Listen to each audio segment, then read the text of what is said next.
Do you think Child's Play was just a clever horror movie about a killer doll?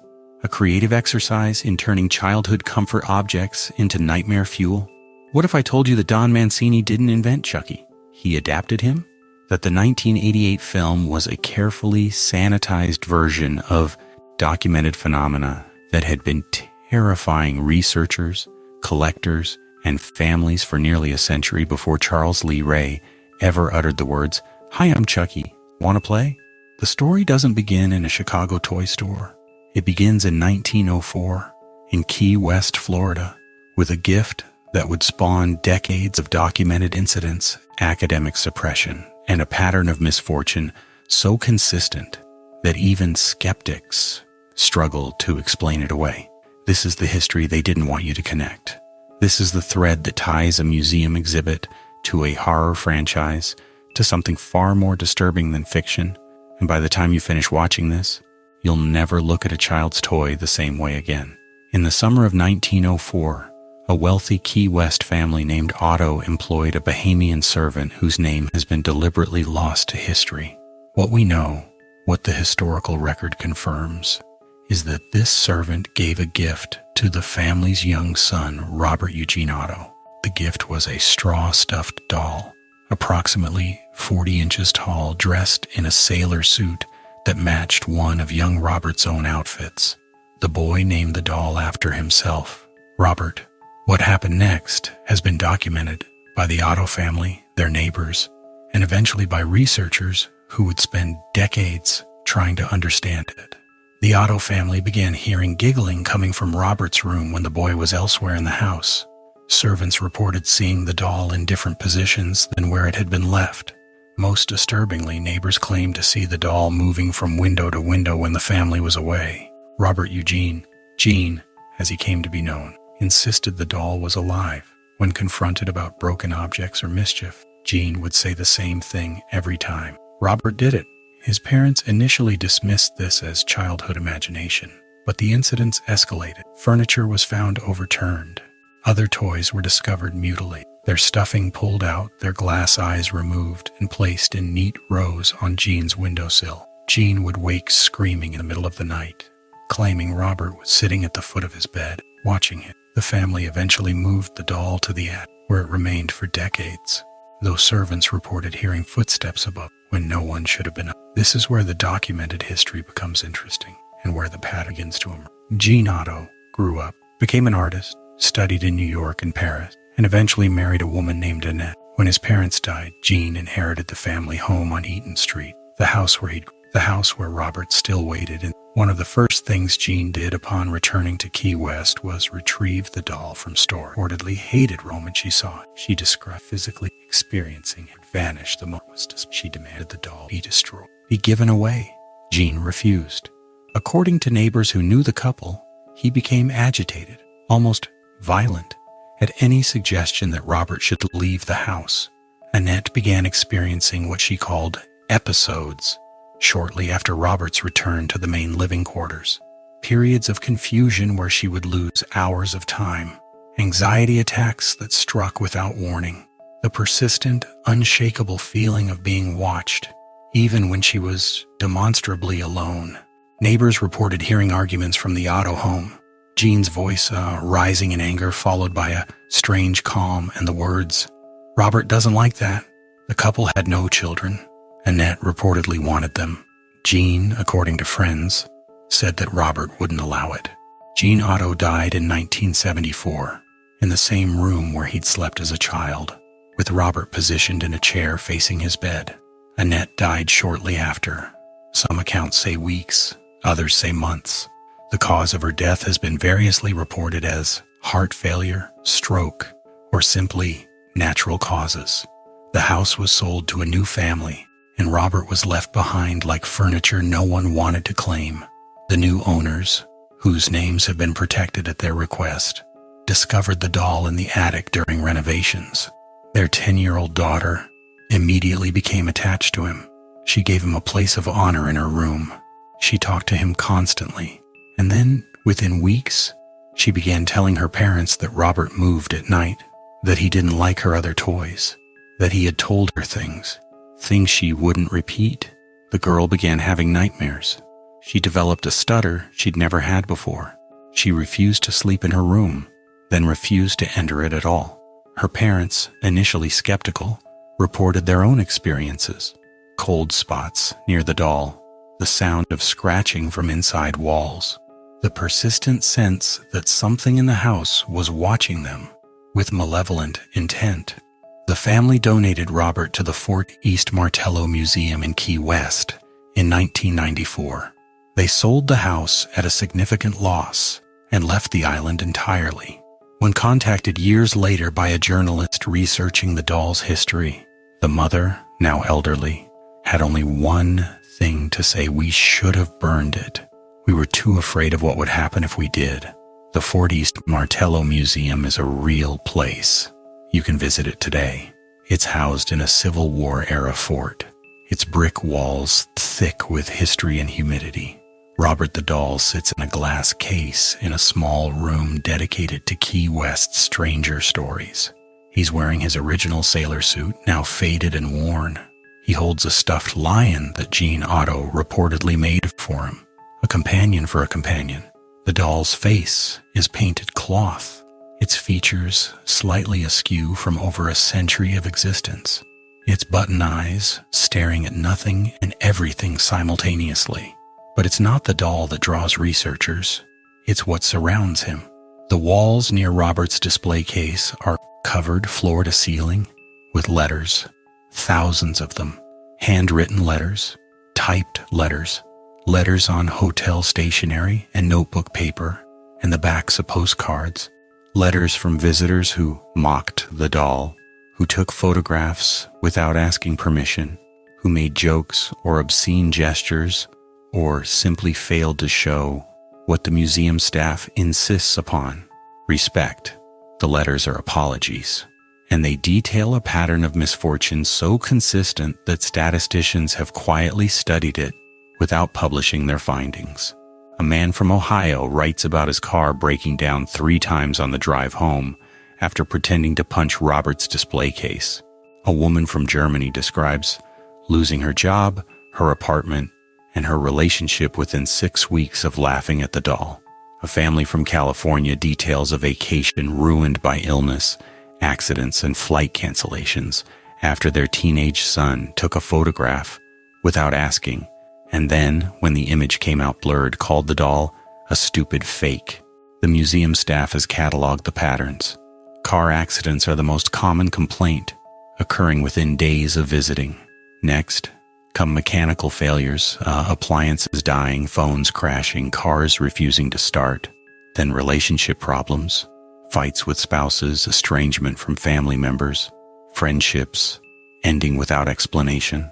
Then physical injuries, broken bones, sudden illnesses, accidents at home and work. And finally, at the extreme end, professional disasters, job losses, business failures, legal troubles that seem to come from nowhere. One letter describes a family whose flight home was delayed 6 times after the father pretended to kick Robert's case. The airline offered no explanation. When they finally boarded, the father's seat was inexplicably wet, though no one had been sitting there. His luggage was lost and never recovered. Another details a woman who developed a mysterious illness that doctors couldn't diagnose: chronic fatigue, joint pain, a persistent low-grade fever. She went to specialists across the country. Tests revealed nothing. The symptoms lasted 18 months, then resolved completely within days of her mailing an apology letter to Key West. The museum receives an average of 3 to 4 letters per week. They have been receiving them since the early 1990s. The total collection numbers in the thousands, with the oldest archived letters dating back to shortly after Robert's arrival at the museum. Staff members report that the flow of letters has increased as the doll has gained fame through television specials and internet documentation, and that the severity of the reported incidents has increased as well. Now, skeptics will point out that this is confirmation bias. People who have bad luck after visiting remember the doll. People who have good luck forget about it entirely. The letters represent a self-selecting sample of people predisposed to believe in the supernatural. interpretable misfortune lens of curse and consequence. This is a reasonable objection, but here's what the skeptics don't address: the museum staff's own experiences. In 1994, shortly after Robert's arrival, a museum employee agreed to be interviewed in a local newspaper about the doll's history. She described electronics malfunctioning, Robert's frequency, guides, cameras failed, the lights in that random interview. She described it came out blurred or distorted, inexplicable light anomaly that photography experts couldn't explain as lens flare exposure. She described the cleaning staff's refusal to work after dark. One janitor had quit after claiming to see Robert's head turn to follow her while she moved. Another had reported hearing childlike giggling from inside the display case when she was alone in the building. The museum eventually changed its cleaning schedule. No one after Sunday. Most telling, she described new employees who Robert's legend, who dismissed the stories as tourist nonsense, would experience minor accidents or failures with the first month. Stubbed toe, dropped off, keys that vanished and strained. The ones who treated the doll with respect, who said permission, but had no such issues. The employee requested anonymity for the interview. 3 weeks after it was published, she resigned and left Key West. No forwarding address, no explanation to colleagues, no response to the newspaper's follow-up inquiries.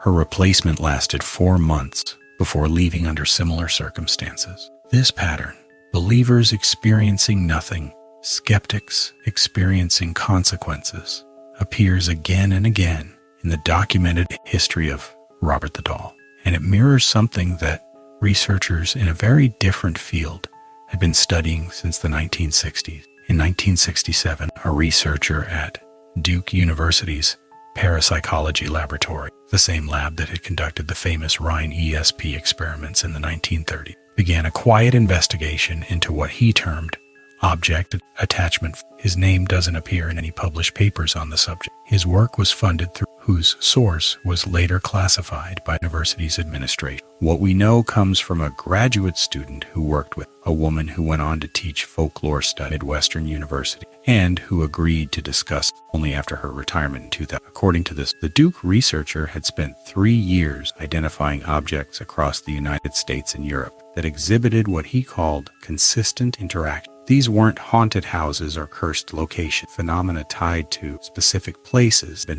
conclusively, these were portable objects, dolls, mirror, pieces of furniture, items that seemed to carry there regardless of where or how, who owned, or how much time had passed since their alleged charging. Robert the Doll was on his list. So were 16 other objects: a mirror from a New England estate, a rocking chair from a plantation in Louisiana, a child's music box from Vienna, a wedding dress from a family in Cornwall. Each had documented histories of affecting their consistent measures.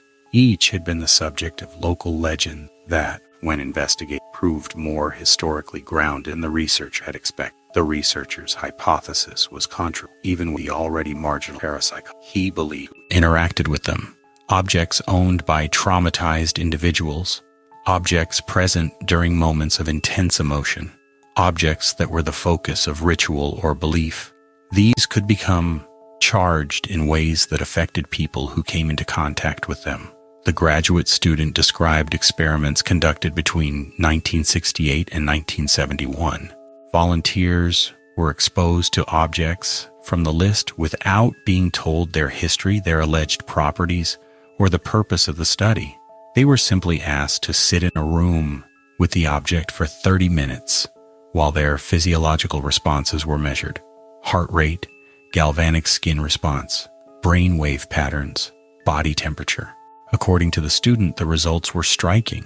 Subjects exposed to charged objects showed measurable stress responses, elevated heart rates, increased perspiration, brain wave patterns associated with anxiety and hypervigilance, even when they had no knowledge of the object's histories or any reason to fear them. Control objects, similar items with no documented phenomena, matched for age, material, and appearance, produced no such responses. The effect was more pronounced in certain subjects. Those who scored high on tests of empathy and emotional sensitivity showed stronger reactions. Those who reported believing in paranormal phenomena showed stronger reactions. But even skeptics, even subjects who laughed at the premise of the study, showed measurable physiological changes in the presence of the charged objects. The research was never published. The grant was not renewed after 1971. The researcher left Duke shortly thereafter, took a position at a private research institution in Arizona, and died in 1983 without ever discussing his work publicly. His papers were donated to the Duke University Library, where they sat in boxes, uncatalogued and unprocessed, until 1997. That year, a graduate student in the folklore department discovered a reference to the collection while researching something else entirely. She requested access. She was told the papers had been moved to off-site storage for processing. When she followed up 6 months later, she was informed that the collection had been damaged in a flood and was no longer available for research. I have confirmed with the university's facilities department that no flood occurred in the relevant storage facility during the years in question. The collection was not transferred to another institution. It simply ceased to exist in the official record. The graduate student who made the inquiry abandoned her research project and changed her thesis topic. She now works in an unrelated field. She declined to be interviewed for this video. This brings us to 1988 and to a Chicago-based screenwriter named Don Mancini. Mancini has spoken publicly about the creation of Child's Play many times over the past 3 decades. He's described his interest in the My Buddy doll craze of the mid-1980s. Those commercials featuring boys and their identical doll companions, the strange intimacy of the marketing, the implicit message that a toy could be a true friend. He's discussed his fascination with advertising's effect on children, the way commercials could create desire and attachment out of nothing. He's articulated his desire to explore themes of consumer culture and childhood innocence, corrupted by adult malevolence. These are the official origins of Chucky, but there are details in the production history of Child's Play that don't fit this tidy narrative. Details that suggest Mancini, or someone involved in the production, had access to research that shouldn't have been available. Consider the mechanism of possession in the film. Charles Lee Ray, a dying serial killer, uses a voodoo ritual to transfer his soul into a good guy doll. The specific ritual depicted the chanting in Creole French, the invocation of Damballa, the use of a personal belonging to direct the soul's trajectory, mirrors accounts of Haitian and New Orleans voodoo practices that were not widely documented in popular culture at the time.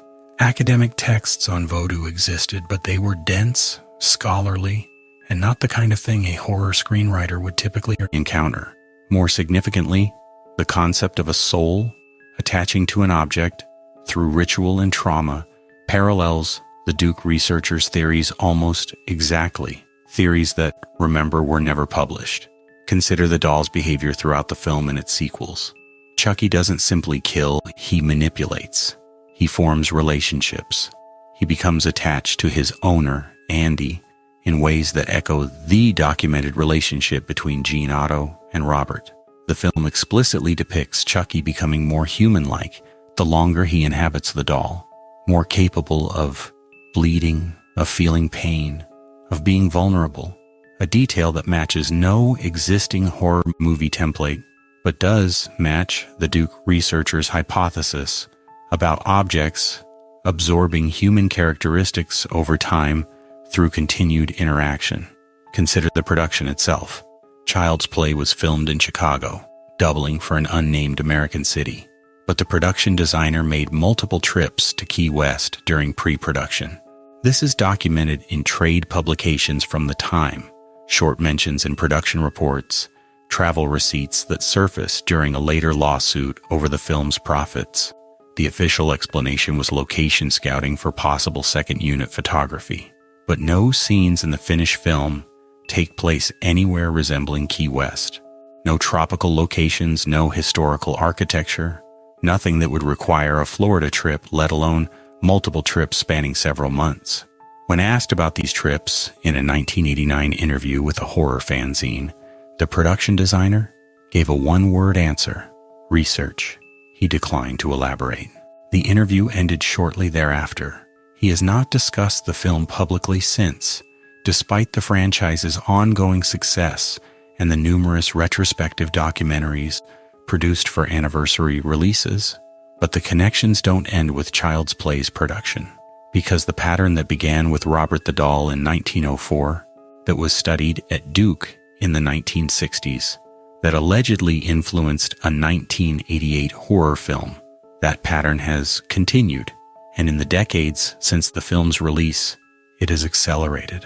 In 1992, a private collector in Vermont purchased what was described as a vintage sailor doll from an estate sale in Connecticut.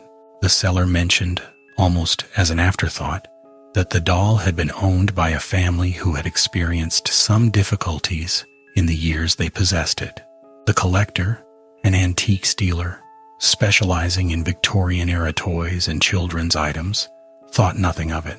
She'd heard such stories before. They came with the territory. Within 6 months, her business had failed. Her marriage of 12 years had ended. She'd been hospitalized twice for injuries sustained in accidents at home. A fall downstairs she'd climbed thousands of times without incident. A kitchen fire that started spontaneously while she was simply boiling water. She described these accidents to friends as impossible, as defying explanation, as the kind of thing that shouldn't happen. The doll had been in her shop initially. Then, after the first accident, she moved it to her home, thinking she could keep a closer eye on it. Then, after the nightmare started, vivid dreams of a child's face pressed against her bedroom window, watching her sleep, she moved it to her attic. The nightmares continued.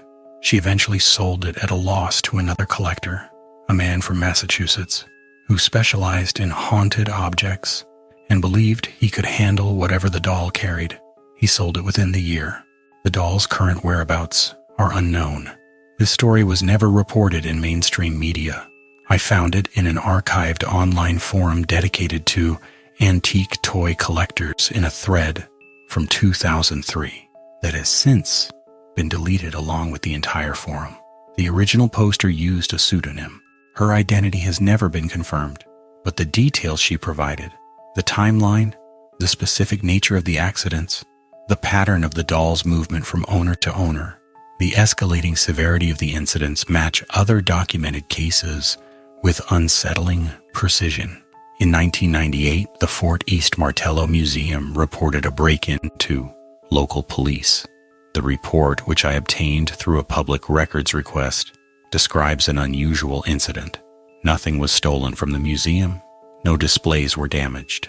The only disturbance was to Robert's display case, which had been moved approximately 3 feet from its original position. The case weighs over 200 pounds. It requires at least 3 staff members to relocate it safely. Security footage from that night was corrupted. Not erased, corrupted. The files existed but could not be played. A forensic analysis conducted at the museum's expense found no evidence of tampering, no malware, no hardware failure. The footage simply would not resolve into viewable images. The museum installed new cameras the following week. They have not experienced similar issues since. In 2004, exactly 100 years after Robert was given to Jean Otto, the museum received a letter with no return address. The postmark was Key West, but the envelope appeared old, yellowed paper, antique stamps that had somehow been accepted by the postal system. Inside was a single photograph. Robert the doll, sitting in what appeared to be a child's bedroom. The wallpaper matched descriptions of the Otto family home from historical records. The furniture was consistent with early 20th century pieces, and the photograph was dated on the back, in handwriting that matched known samples of Jean Otto's childhood script. Robert and me, 1904. The Otto family confirmed that no such photograph existed in their records. Jean's descendants, distant cousins, mostly the direct line having died with him in Annette, had never seen the image. Photography experts who examined the letter could not explain how a 100-year-old photograph had survived in such pristine condition, nor how it had been mailed successfully with stamps that had been out of circulation for decades. The museum has not displayed this letter. Its current location is unknown. When I inquired about it, museum staff denied any knowledge of its existence. When I showed them the public record of its receipt, a mention in a local newspaper's strange news column from 2004, they declined further comment. In 2015, a Child's Play fan site published an interview with a woman who claimed to have worked as a production assistant on the original 1988 film. She described an incident on set that she said had been suppressed by the studio, the director, and everyone else involved. The animatronic Chucky doll used for certain scenes had malfunctioned repeatedly, but only during takes involving the child actor Alex Vincent, who played Andy Barclay. She described the doll's head turning to follow the boy even when the motors were confirmed to be off. She described crew members refusing to be alone with the animatronic after dark. She described the director, Tom Holland, calling for a priest to visit the set, a request that was denied by MGM as unnecessarily dramatic and potentially a publicity nightmare. She described finding the animatronic doll in her car one morning, sitting in the passenger seat, when she was certain she had locked her vehicle the night before and had no memory of moving the prop from the set. The woman's account has never been verified. The fan site that published it was taken offline in 2017 when its owner ceased paying for hosting. No cached version exists in the Wayback Machine. The pages appear to have been excluded from archiving through technical means. The woman herself has not been identified or located, despite efforts by multiple researchers and journalists. When I contacted Tom Holland's representatives for comment on these alleged incidents, I received no response. Alex Vincent, who has reprised his role as Andy in recent entries in the franchise, has never publicly discussed unusual experiences on the original set, which brings us to the question that skeptics never satisfactorily answer. Why does the pattern persist? The Fort East Martello Museum continues to receive apology letters at a steady rate, 3 to 4 per week, year after year, decade after decade. Collectors continue to report disturbances associated with certain dolls, creating an informal network of warnings passed between dealers at antique shows and estate sales.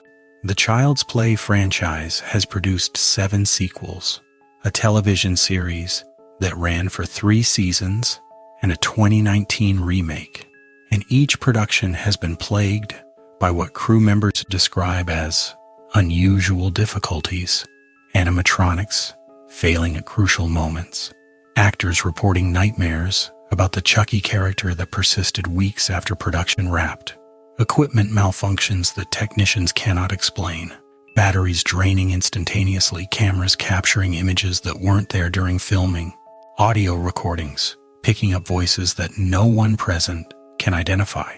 One crew member from the television series, speaking anonymously to a horror podcast in 2022, described an atmosphere on set that he called heavy, a persistent sense of being observed, of something waiting just outside the frame of every shot. The 2019 remake changed Chucky's origin entirely. No longer a possessed doll animated by the soul of a serial killer, this version was a malfunctioning AI, a booty doll whose safety protocols had been disabled by a disgruntled factory worker. The filmmakers described this choice as updating the concept for modern audiences, bringing the story into the age of smart homes and digital assistants and the creeping fear that our technology might turn against us. But here's what reviewers noticed. The film underperformed at the box office, earning less than half what industry analysts had predicted. It received mixed reviews, with many critics praising the technical aspects, but finding the story somehow lacking. Hollow One wrote, as if something essential had been removed from the premise. It has not spawned a sequel. The AI Chucky has been quietly abandoned. Meanwhile, the original timeline continued. The television series, which premiered in 2021, returned to the possession mythology, Charles Lee Ray, Voodoo, the soul trapped in plastic, and became a hit. Critical acclaim, strong ratings, 3 seasons and counting. Audiences embraced it in ways they hadn't embraced the updated version, And it's as if viewers on some collective unconscious level understood that the AI explanation wasn't correct, that the true story wasn't about technology malfunction or corporate negligence, that there was something older at work, something that predated circuits and algorithms, something that the original films had touched on, whether intentionally or not, and that audiences could sense the difference between authentic mythology and manufactured substitute. I need to tell you about the researchers. Throughout the 1990s and 2000s, a small network of academics studied what they called object attachment syndrome, the reported phenomena associated with dolls like Robert and with hundreds of other objects documented around the world.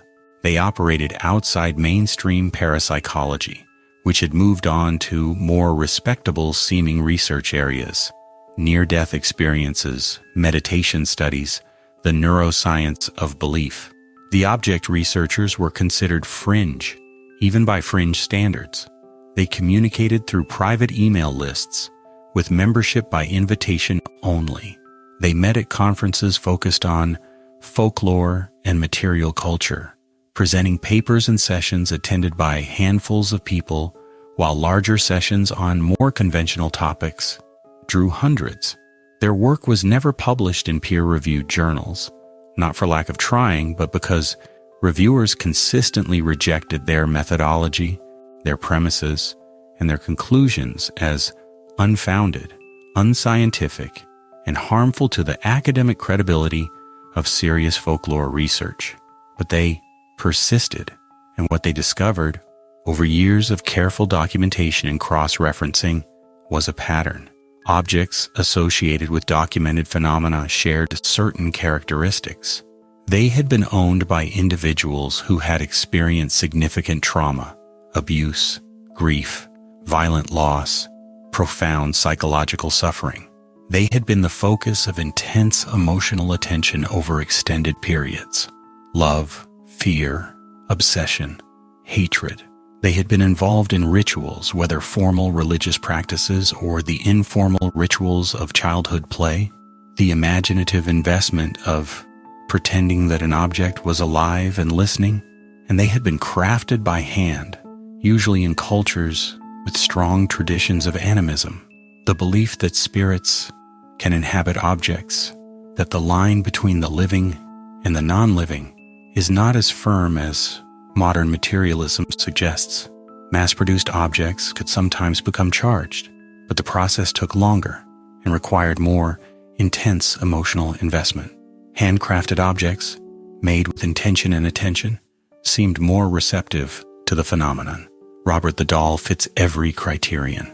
Handmade reportedly by a Bahamian practitioner of folk magic whose specific traditions have been lost to history, given to a child who became obsessively attached to it, who treated it as a living companion, who defended it against all comers for his entire life. The focus of decades of emotional investment from Jean, from Annette, from the servants who feared it, from the neighbors who whispered about it, from the thousands of visitors who have stood before its case since 1994, involved in incidents that the Otto family believed, whether correctly or not, to have supernatural origin. The researchers hypothesized that such objects functioned like batteries.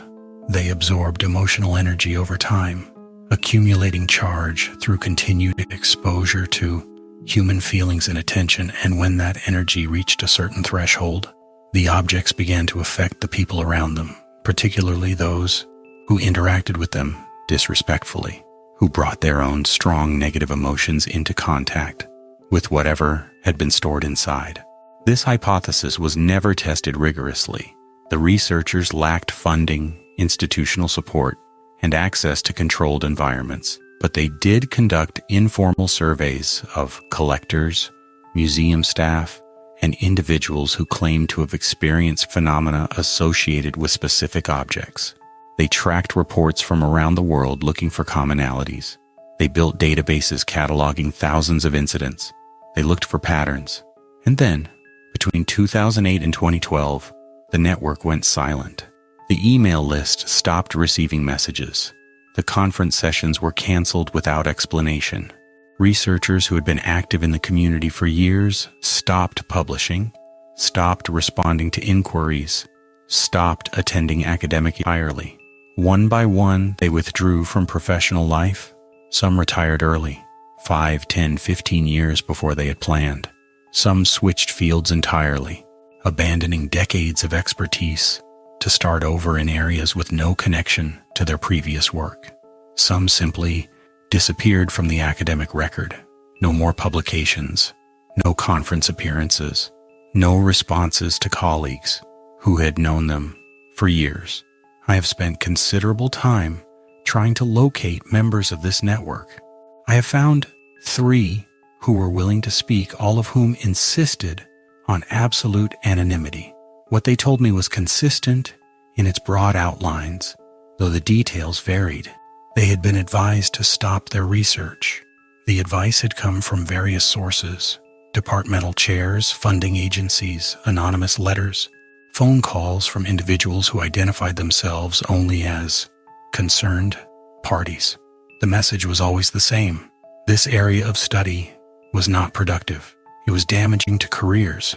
It was making powerful people uncomfortable. It should be abandoned immediately and permanently.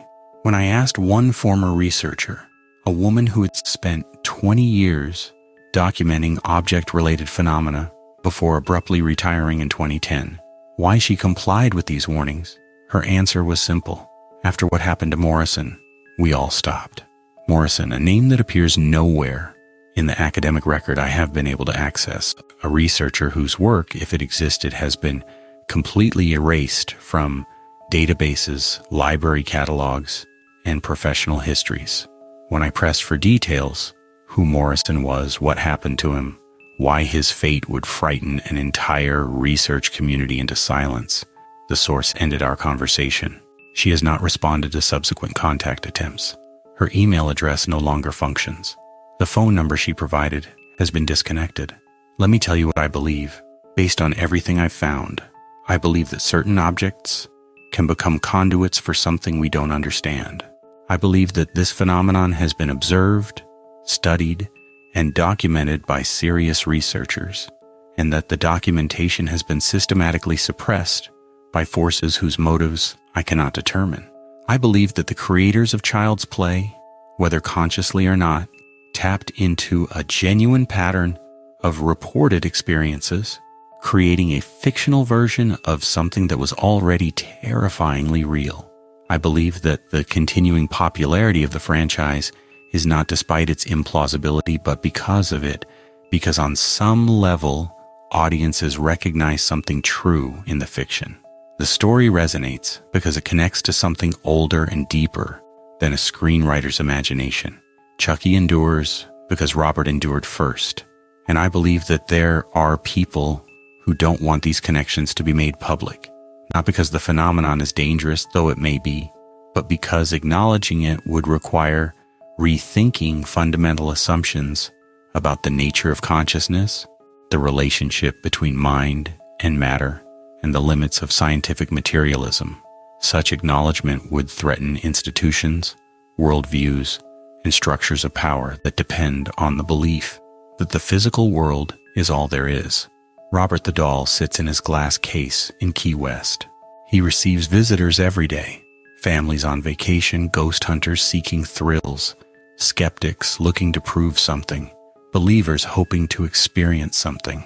Some mock him, some photograph him without asking, some leave offerings of candy or coins at the base of his case, and the letters keep coming, week after week, year after year, thousands of them. Testimonies to experiences that science cannot explain and that official culture refuses to acknowledge. The 1988 film ends with Chucky's apparent destruction, burned, shot, dismembered. But as the sequels demonstrate, such things are never truly destroyed. They persist, they wait, they find ways to return. The soul that charged the object cannot be so easily dispersed. I want to be careful about what I say next. If you've watched this far, you've chosen to engage with material that connects documented historical phenomena to contemporary culture in ways that mainstream sources refuse to acknowledge. You followed a thread from 1904 to the present day through suppressed research and mysterious disappearances and production anomalies that no one will explain. You've seen patterns that, once noticed, cannot be unseen. I'm not going to ask you to like this video or subscribe to this channel. I'm not going to encourage you to share this content with friends, to post it on social media, to spread it as widely as possible. In fact, I'm going to ask you to do the opposite. Say nothing. Share nothing. If someone asks what you've been watching, change the subject. There's a reason the research network went silent. There's a reason the Duke papers were destroyed. There's a reason the Fort East Martello Museum doesn't publicize the stranger aspects of Robert's history to the press. There's a reason the Child's Play production incidents have never been officially acknowledged by anyone involved. Some truths are not meant to be spread. Some patterns are better left untraced. Those who have tried to document these phenomena professionally, with rigor, with evidence, with the intention of bringing them to public attention, have consistently found themselves discouraged, silenced, or worse. But now you know, and knowing changes things. The next time you're in an antique shop, you'll notice the dolls differently. You'll find yourself looking at their eyes, wondering what they've seen, wondering who loved them or feared them, wondering what might have accumulated inside them over decades of existence. The next time you see a child talking to a toy, you'll wonder whether the conversation is really one-sided. The next time you hear something fall in another room when you're alone, you'll remember what you've learned here. That feeling you get sometimes, the one where you're certain you put something down in one place and find it in another, is probably nothing, just memory playing tricks. The sense that objects in your home have shifted slightly while you were away is certainly just perception filtering reality. The dreams you might have after watching it, the ones in still faces and buttons and small hands, reaching places, those are none but the normal processing of Lincoln, probably. But if you own any handmade dolls, particularly old, particularly with uncertain provenance history, perhaps you should treat them gently. Perhaps you should speak to them respectfully, acknowledge their presence, thank them for their service, who whatever children love. Perhaps when you feel their presence you should not dismiss it. Imagination, not because anything will happen. You don't know what's been absorbed, ritual, their creation. You don't know what they've witnessed or what has been projected onto them by generations of owners. The love, the fear, the loneliness, the desperation. You don't know what they carry, and you don't know who or what might still be watching through those painted eyes. I've relocated my research materials since beginning this project.